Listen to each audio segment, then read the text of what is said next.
The first church I ever served was, as pastor, was in Indianapolis, Indiana. I was the youth pastor there, and I had a small group of guys, mostly guys. They, as winter was coming one year, we got an invitation to a winter retreat. They said, yeah, we want to go to that. And I said, well, it's at this camp. And they said, we don't want to go there. They never get any snow. If we're going to go to a winter retreat, we want snow. So I looked and I saw another camp in our denomination 6 hours north of us. And I said, how about this one? They're right on the coast of, they're in Michigan, right on the lake. They're right near Lake Michigan. They're going to have snow. Lake effect snow is their thing, right? And they said, that sounds great. So I knew that we had 6 hours. I knew that I couldn't get them out of school on a Friday. And I said, okay, just get here fast. Let's get in the van and let's drive. And there are 5 youth and myself going. It turns out this was a weekend when they were going to have lake effect snow. We found out that week. So we all pile in the van and we drive. We're 2 hours north. It's dinner time. We stop at Taco Bell and I'm trying to get them to eat fast because I know that time is not on our side and this snow is coming any moment and it's getting dark. And you can tell right as we're getting in the van, the flakes start. And within 15 minutes, we're in the thick of it. White knuckle driving, this van that we've borrowed, 5 youth, and I'm following a truck very close, 25 miles an hour at best. And it's just total whiteout condition. And we can't go back because it's no better. We have to keep going forward. An hour and a half into this white knuckle driving condition, one of the 5 youth who's been looking at an electronic device for most of that time looks up and says, hey, it's snowing. Which is funny now, right? It wasn't at the time. I was anything but laughing. But the thing about it is, the text we're going to read today goes along with this whole idea of God's plans. The text we're going to read from John 2, and you can find that if you're going to follow along today. Jesus is foreshadowing something. Among other things, he's showing us that something bigger is at hand here. And in a couple weeks, we're going to look at the empty tomb and ask the question, how empty was the tomb and what does it mean? It changes everything, the empty tomb. But the thing is, if we're not looking, we're going to miss it. Just like that youth looking up and saying, wait a minute, something else is going on around us. We want to make sure we're not those people who miss what's going on and miss what God is up to in our very midst. Now, last week we made the point that real life is found when you follow Jesus. We didn't get to the complete end of that statement, and we'll probably come back to it at some point. This week we're going to shift. It still falls under our basic heading of God's plans, but we're going to talk about worship as we get into the temple and Jesus coming into the temple in John 2.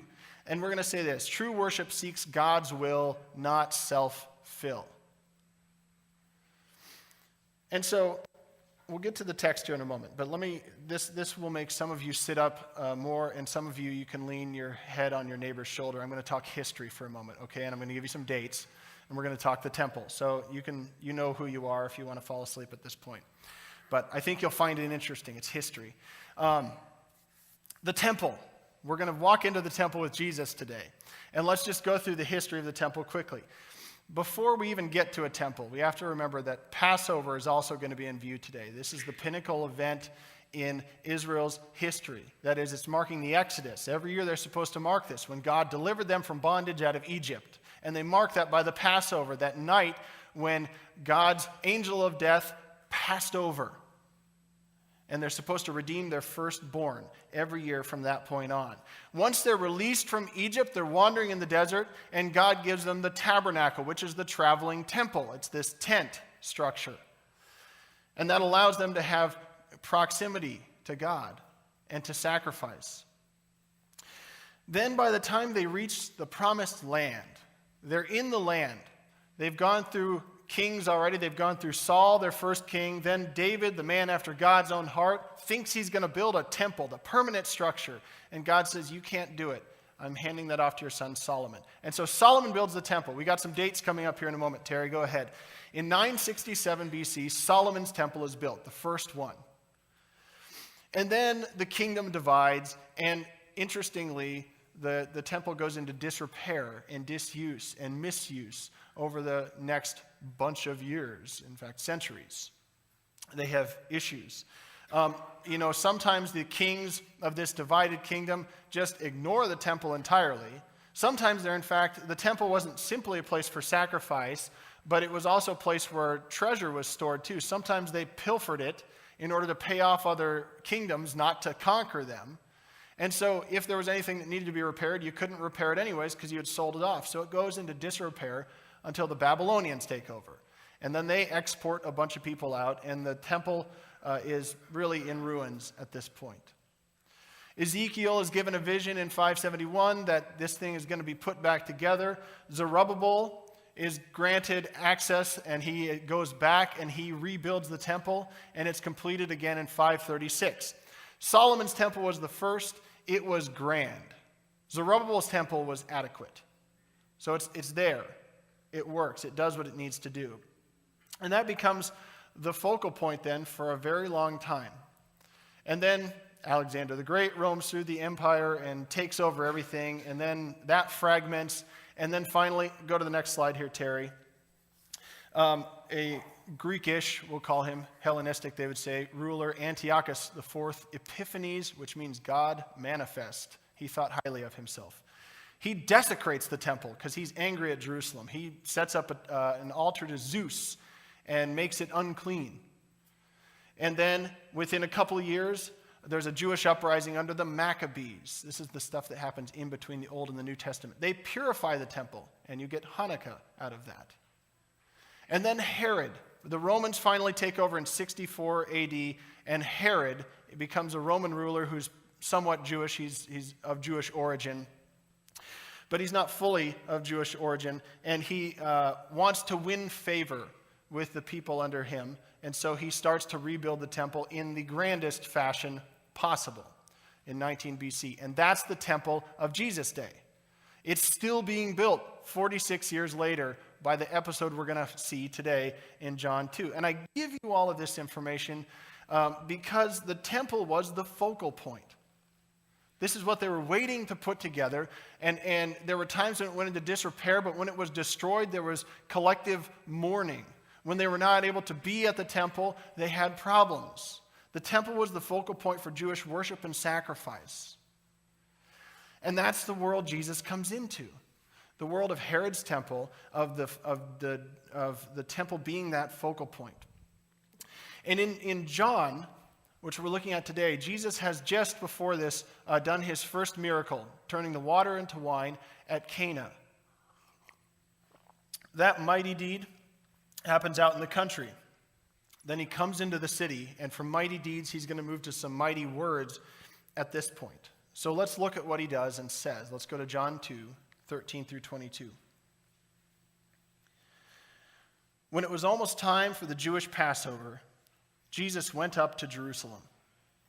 In the temple courts, he found people selling cattle, sheep, and doves, and others sitting at tables exchanging money. So he made a whip out of cords and drove all from the temple courts, both sheep and cattle. He scattered the coins of the money changers and overturned their tables. To those who sold doves, he said, "Get these out of here. Stop turning my Father's house into a market." His disciples remembered that it is written, "Zeal for your house will consume me." The Jews then responded to him, "What sign can you show us your authority to do all of this?" Jesus answered them, "Destroy this temple, and I will raise it again in 3 days." They replied, "It has taken 46 years to build this temple, and you are going to raise it in 3 days?" But the temple he had spoken of was his body. After he was raised from the dead, his disciples recalled what he had said. Then they believed the scripture and the words that Jesus had spoken.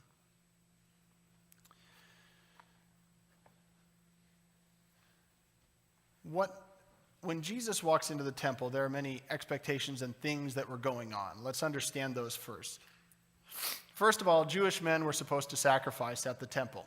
There was the annual temple tax was the first part. Every man was supposed to pay that to the temple. That was a half shekel. If we wanted to put that in modern terms, that's 2 days' wages. Since most people were probably at what we would call minimum wage, that'd be about $128. or something like that, which who knows if that figures appropriately, but that's the ballpark. All Jewish men, particularly within 15 to 20 mile radius of the temple, were supposed to come in and celebrate the 3 annual festivals of Passover, Pentecost, and the Feast of Tabernacles. And really everybody was supposed to try and make it. And you can see that that happens from time to time. When we read the Gospels, you can see that, yeah, the population did explode, especially at Passover. So people came in for that. And remember, Passover is the big one. This redemption is what they're looking for. They're coming into sacrifice for that, to redeem the firstborn within the family. The temple itself under Herod, so this last ruler that we talked about, was a massive structure. And Terry, can you show us that picture? If you've ever been to Jerusalem, even today, you can stand on the Temple Mount itself, which of course doesn't have a temple, and it's a big complex. This was a big chunk of land that these people came to. And you can see that it's a little hard to make out, but there were almost like concentric circles of access for people. So the outer edge of the Temple Mount was where the court of the Gentiles, where Gentiles could get to, and they couldn't go past a certain point. And there were signs that said, if you go past this point, you do so at the risk of your life. And they said it in Latin and in Greek. Then you go in further, you have the court of the women. That's where you could pay the temple tax. You go in further, you have the court of the Israelites, then the court of the priests, and then the Holy of Holies. And that is where that big giant curtain is that rips in two when Jesus dies on the cross. Thus, access to God is given at that point. So this is what Jesus is walking into, and it's important to keep this in mind when we get further down in our look at the temple and what's going on with Jesus. There's buying and selling going on within the temple. Most likely that's happening at the outer edge where you see that kind of blue arrow and go down in the bottom corner along what's called Solomon's Porch. It's the very outer edge. It's a covered area, and it's part of the court of the Gentiles. And what people are doing in that time is they're exchanging foreign currency into the shekel is what they're doing. So it wouldn't be appropriate to give a Roman coin as your half shekel annual tax. That would be impure. So you exchange that. And rabbis of the day considered that it was okay to make a little profit off of that because that was somebody's living. Not an exorbitant fee, but a little bit. There was also going on the inspection of animals over in that area, and you can imagine that this is a little bit like walking into a zoo, just so you know, because there's animals being sacrificed. You're going to hear those animals making noise, and they're going to be all over the place. So people would bring their animals in for the sacrifice, and they'd have to be inspected. A priest or priests would be there to do that, inspect the animals to make sure they're unblemished. You would also then have people selling the animals, because if you were coming from a very long distance, you might not want to carry a dove or carry your animal the whole way or drag it along. So you might bring money and buy the animal there. That was acceptable. If you were poor, you might not have an animal, so you might need to buy it. That's the actual environment that Jesus walks into. And like I said, the temple is sort of it's the focal point for all of this. Worship was going on in synagogues in this day, but this was still the place to come, and there was still worship going on here, and there was still sacrifice going on here. And so I think it leads us in our day and age, if we're going to apply what's going on here and what happens with Jesus, to the issue of worship, because this is essentially like our temple in that sense. Pardon me. So the first thing I would suggest is that Jesus, when he comes in, he's really making a number of statements, and scholars have come down in all kinds of different ways on what statement Jesus is making. Ultimately, though, the suggestion is that Jesus is making a full indictment of the temple system.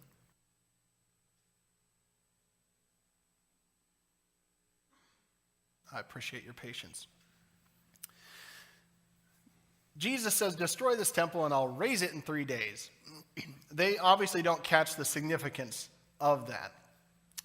But as the reader of John, we'd better understand what's going on. Those of us with ears to hear, with eyes to see, let us see. And my understanding of things with that particular line is it might not be as tricky as it sounds in Jesus' day. People might have been able to figure it out a little more. Although the disciples don't get it, right? Verse 22 says it wasn't until he was raised from the dead that they really got what he was saying. It was his body he was talking about. But he's really making a bit of an indictment against the system in that, just like we read from Hebrews this morning, it's a shadow of what's to come, only it's been made into something more. It's such a focal point of the way things are that they can't even see past it. And Jesus is coming in saying something is coming, and it's bigger, and it's why this whole system existed in the first place, but it goes beyond it. That's what he's saying. He's showing them that. And in some sense, they're missing a bit of why they're doing all of this. And so as I thought through this, we need to make sure that when we come to worship, I think it's important for us to know our intent and why we're here, so that we're not living in the shadow, but in fact, worshiping God in full glory. We need to worship with intent. And so we need to ask that question, why, in fact, are you here? I don't say that in a challenging way. I say, that's a good question to ask. Why do I come to worship?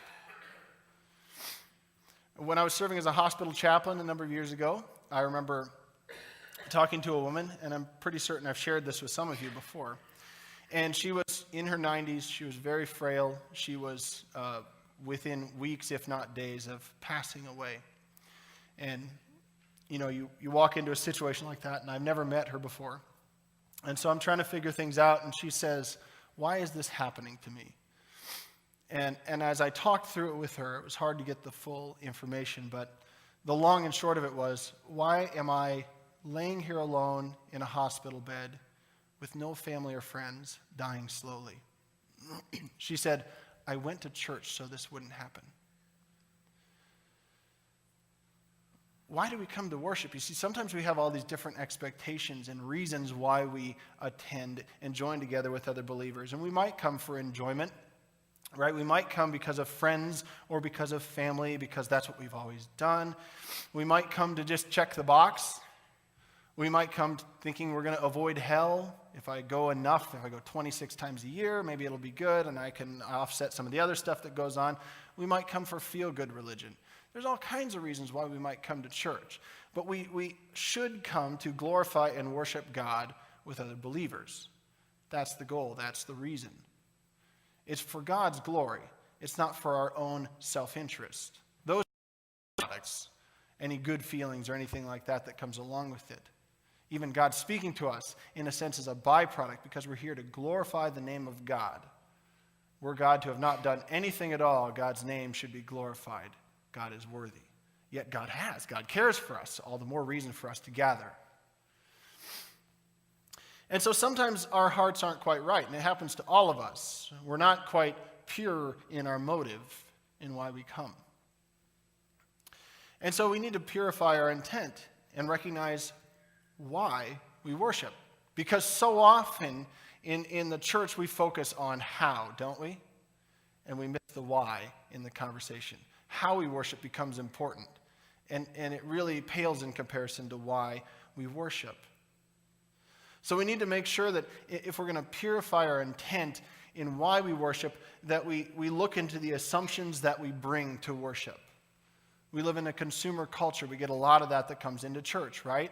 Feed me, give me what I need, what I want. I want to be satisfied by coming to church. And we become consumers. We forget why. Get immersed in what we want. And at that point, we need to give ourselves over to God and say, I'm sorry for being a consumer. I want to glorify your name. We also, like I said, we get consumed with the forms.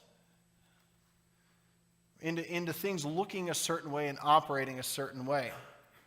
Right? So we get immersed in things like, are pews better or chairs better? Right? Screen versus hymnal. We get immersed in, should the pastor wear a tie or no tie? The answer is no tie. Just kidding. I do wear a tie. Should women wear head coverings or not? That's not a hot topic for us, is it? It is some places. We get immersed, people have gotten immersed in the past over, can you have a divided chancel in the front, or should the choir face everybody else? Should the altar be here? Should it be there? Can you set things on the altar? Is that desecrating the altar? Should I preach from the lectionary, or should it be topical? Is that how we worship? And should we sing in parts or only unison? We don't want to break up the body of the church. And if you think that's silly, that was a hot topic in our country way back when. We might break up the unity if we sing in parts. Should things only be done in Latin, or can they be done in the native tongue? Music or all? This is a hot topic in some places. Or, and this one will get you. If you have an icon of Jesus Christ, should he have 2 fingers up or 3? See, there have been a lot of times when we've gotten stuck on how we operate, not the why, not what we're there for. And we always need to make sure that the forms don't supersede why we're there. Not how, but why. We need to worship with intent. The second thing, as I look at this, and some scholars come down on 2 different sides of the coin on what Jesus was really doing. You know, I said there's a bit of an indictment against the system, a commentary on that. And some will say, well, part of what he's doing is that there's an injustice going on. And so the poor are being taken advantage of by this buying and selling. It shouldn't be going on, or it shouldn't be going on the way it is. And so, for instance, they'll say, well, if you could buy a dove that needs to be sacrificed for $10 on the street, they might charge $75 in the temple. And you might bring the $10 dove in, and the priest inspecting, it was a rigged thing, so he might say, well, that one's blemished. You need to turn that in and buy our $75 dove. So now you're out $85 total. That may very well have happened. It doesn't say that in any of the 4 Gospels. That may very well have happened. And we know that the temple was controlled by the Sadducees, the ruling class of people who had buddied up to the Romans. They were Jewish, but they were friendly with the government. They were not liked by many people. And we can see from evidence outside of the Bible that they were very interested in power and in holding power and in making some money at the business of running the temple. So that it's not out of the realm of possibility, in fact. But as we consider that, we need to worship with integrity, whatever we do, however we come to worship. Jesus, in the book of Mark, when he comes into the temple, he says, he calls it a den of robbers, not a market. And that might inform the issue a little bit, that in fact, yeah, there was some injustice going on, and you wouldn't steal from the den. That's where the robbers hang out. So he's essentially calling the Sadducees robbers. You guys are unjust in what you're doing. You have a reliance on the temple to save rather than on what the temple is for, rather than on focusing on God. They want to uphold the system, but minimize God's involvement.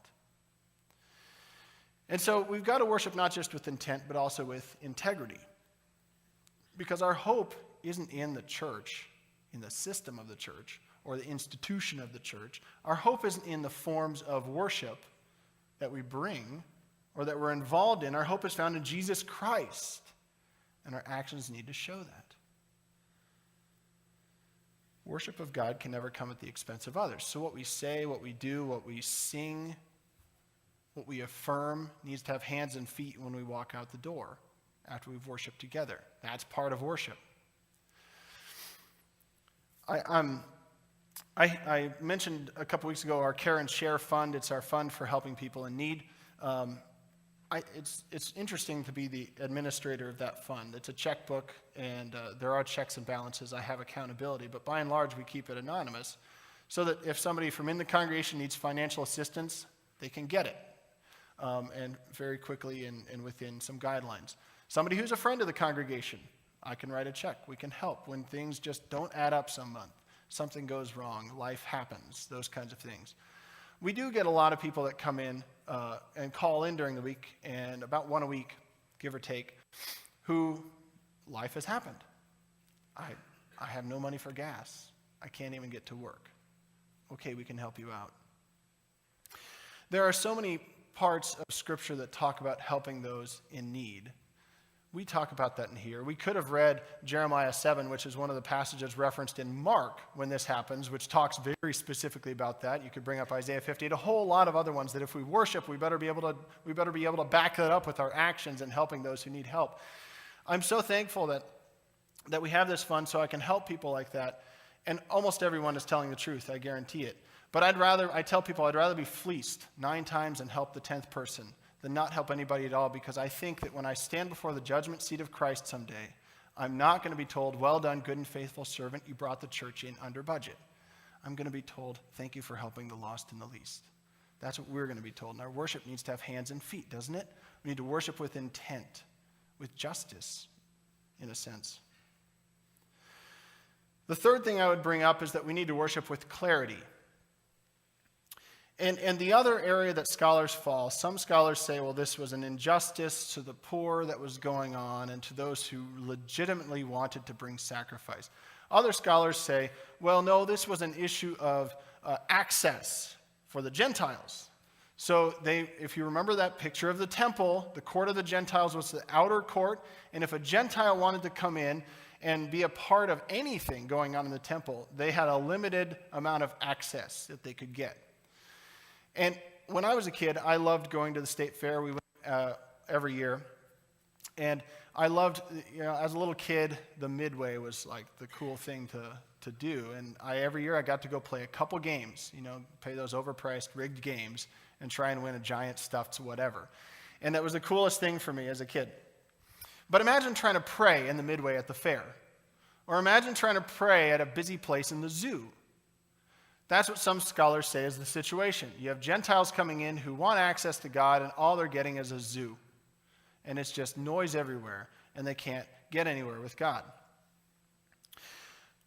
Again, we don't know the full situation, but it does bring up an important question, and that is, does our worship prevent those who don't know Jesus from entering into God's presence? It's a good question to keep before us. Because our focus is not simply glorifying God, it's bringing others in to do the same. That's part of our focus and our goal.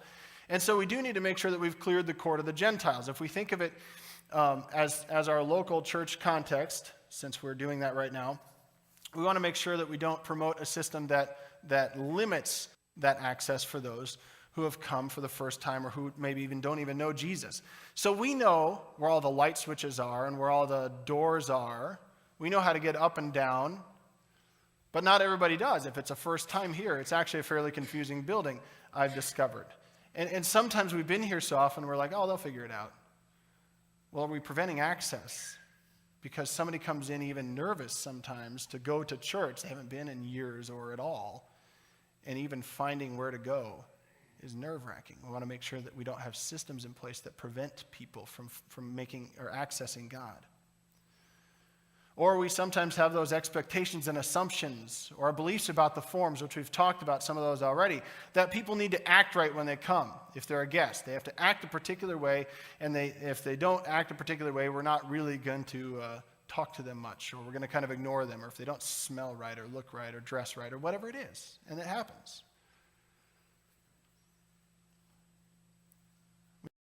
We don't ever prevent God with the forms and structures we have because we understand why, the intent.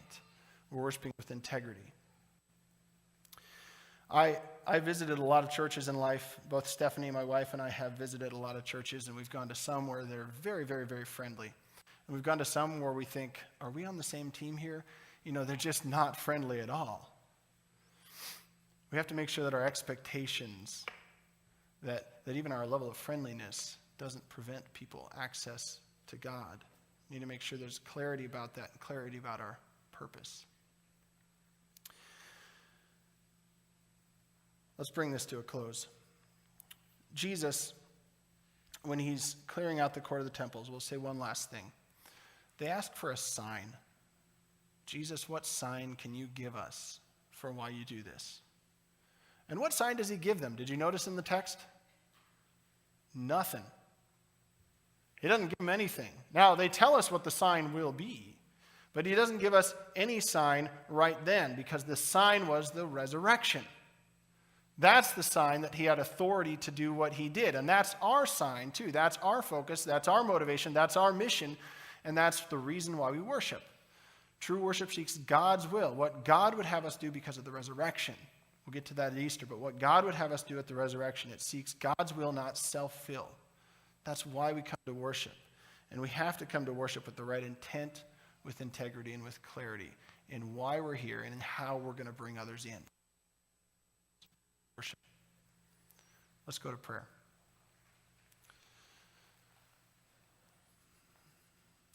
God, I'm thankful that you don't prevent access for us when we come to you. Help us understand why we come before you in worship. God, help us meet you when we come in worship, but help us not exclude others in the process, but bring them in joyfully. God, be with us as a congregation, as your people, as we understand what your will is and how we worship together and in how we respond as we walk out the door. Let us be the people of your presence no matter where we go, not simply in this place. God, we lift ourselves to you today. Amen.